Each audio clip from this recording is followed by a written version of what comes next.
Body identify করতে যেতে হবে তো। আমি আর দ্রোণ যাব। দ্রোণ দ্রোণ দ্রোণ দ্রোণ শুনছিস আমার কথা?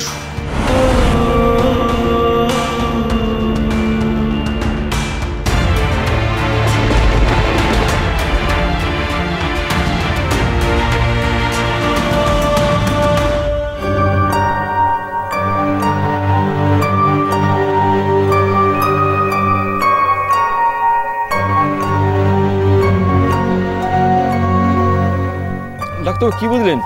মেয়েটা ভালো আছে তো? এত দুর্বল কেন বলুন তো?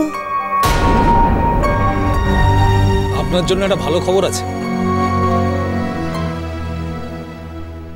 ভালো খবর? আমার বাড়ি কোথায় জানেন আপনি? বাড়ি কোথায় আমি কি করে জানবো মা? তাহলে কি খবর? আপনি মা হতে চলেছেন, মা হতে চলেছেন, মা হতে চলেছেন।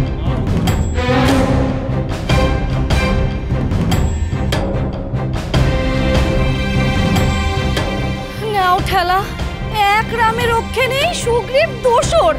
থামো তো বাবু, আমাকে একটু ডাক্তারবাবুর সাথে কথা বলতে দাও। আচ্ছা ডাক্তারবাবু, সেই জন্যই ও এত দুর্বল, তাই না? হ্যাঁ।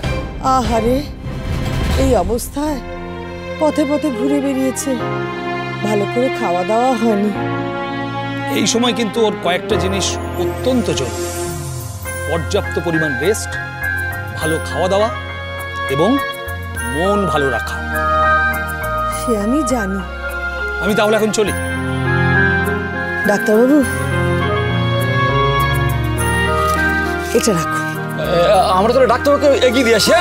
চলো সবাই, আসুন ডাক্তারবাবু, আসুন আসুন আসুন। চলো চলো চলো।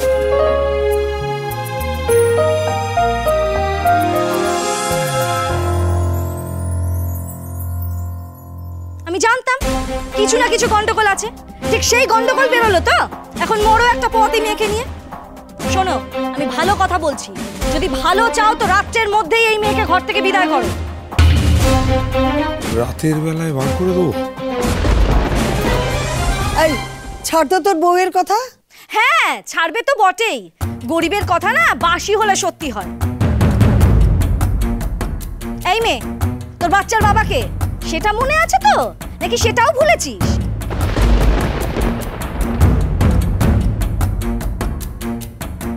সর্বনাশ, সর্বনাশ হয়ে যাবে। ওর কথা কিচ্ছু মনে করো না। ডাক্তারবাবু কি বলেছেন শুনেছ তো? তুমি এখন মা হতে চলেছ, মন ভালো রাখা দরকার তোমার। কিন্তু কি করে মন ভালো রাখবো আমি? আমার যে কিছুই মনে পড়ছে না। কোথায় যাবো এবার আমি এই বাচ্চাটা নিয়ে? দ্রোণ, চুপ করে থাকিস না। কি হলো? চুপ করে আছিস কেন? চল, আমাদের যেতে হবে। তোমরা সবাই চুপ করো। কেন কাঁদছো তোমরা? কেন কাঁদছো? কার জন্য কাঁদছো? চিনির জন্য? চিনির জন্য তোমরা শোক পালন করছো? হ্যাঁ, চিনি আমাকে খুনি ভেবেছে। আমাকে ও ভেবেছে আমি মাতৃঘাতী হব।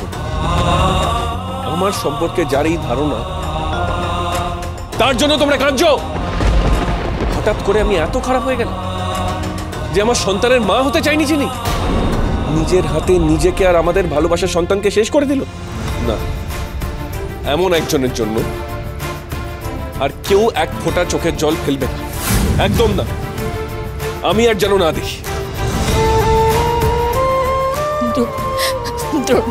এরকম করিস না বাবা, এরকম করিস না। দেখ যে চলে না, সেটা আমি চলে গেছে বলে সাতক্ষণ মাফ। যে আমাকে এতদিন ধরে জানলো, বুঝলো, চিনলো, সে তারপরে আমাকে এরম ভাবতে পারে?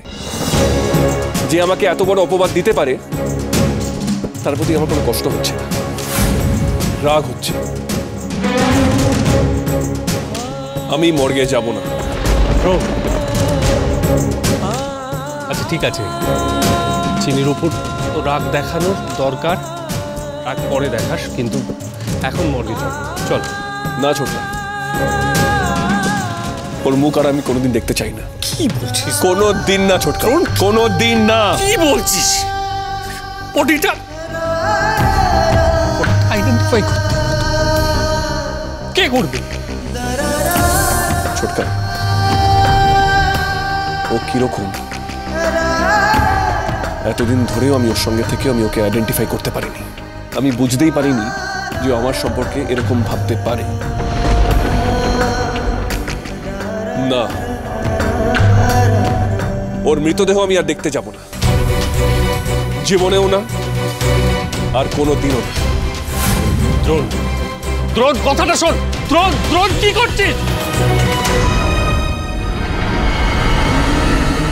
একদম যেমন ভাবা হয়েছিল ঠিক তাই হচ্ছে।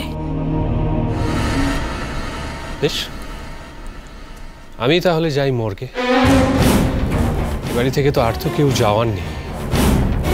চিরুটার যা বুদ্ধি, ওখানে গিয়ে আবার ধরে না ফেলে। আমি একটা কথা বলবো। বল।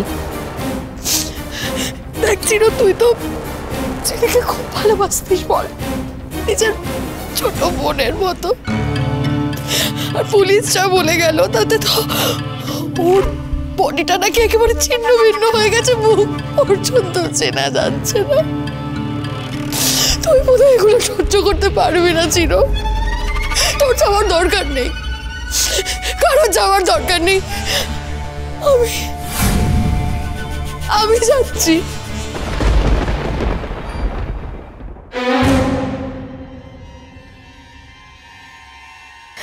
আরে ভীষণ ভীষণ রেগে গেছে দ্রোণ। হ্যাঁ, ওই লাইনটা ভালো কাজে দিয়েছে। আরে যেখানে লেখা আছে না, দ্রোণ ও মাতৃঘাতী হতে পারে, একেবারে 100-এ 100 হয়েছে লাইনটা। দ্রোণ ভালো চটেছে কিন্তু চিনির ওপরে।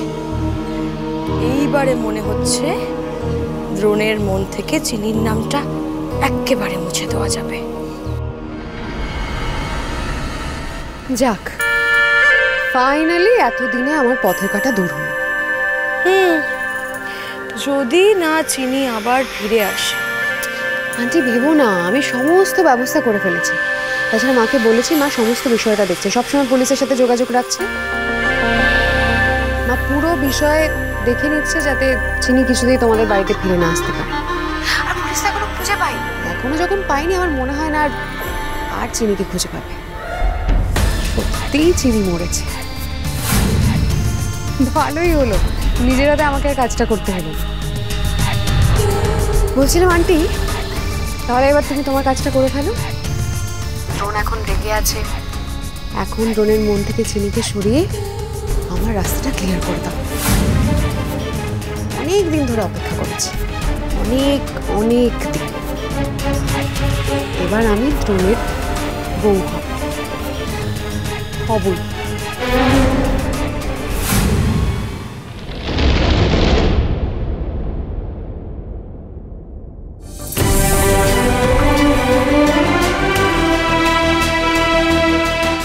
এই খুনি বাড়ির উত্তরাধিকার আমি বহন করতে চাই না।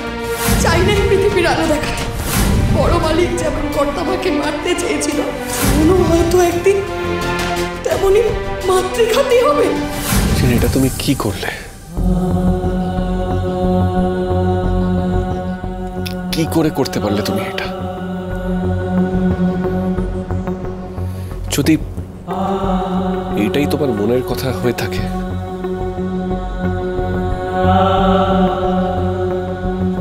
আমার কাছে এসে একবার বললে না?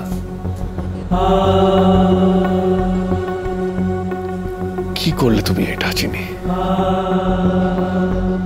কি করলে?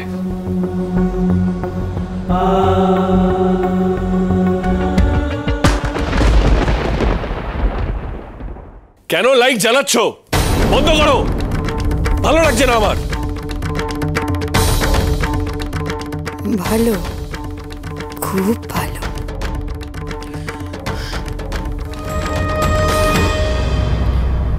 এখন অনেক কিছুই সহ্য করতে হবে রে দ্রোণ।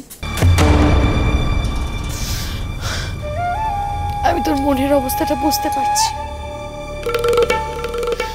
আমি তো মা, আর আমি যে শুধু তোর মা তা তো নয়,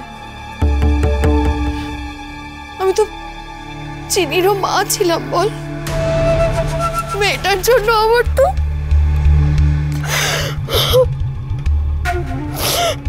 মেয়েটা যে কেন এমন করলো কিচ্ছু বুঝতে পারছি না। ওর মেয়েটা নিজেকে শেষ করে দিল, তার সঙ্গে ওর নিজের সন্তানকেও। এ বাড়ির একমাত্র উত্তরাধিকার ছিল ওর গর্ভে, ও তাও এরকম করলো।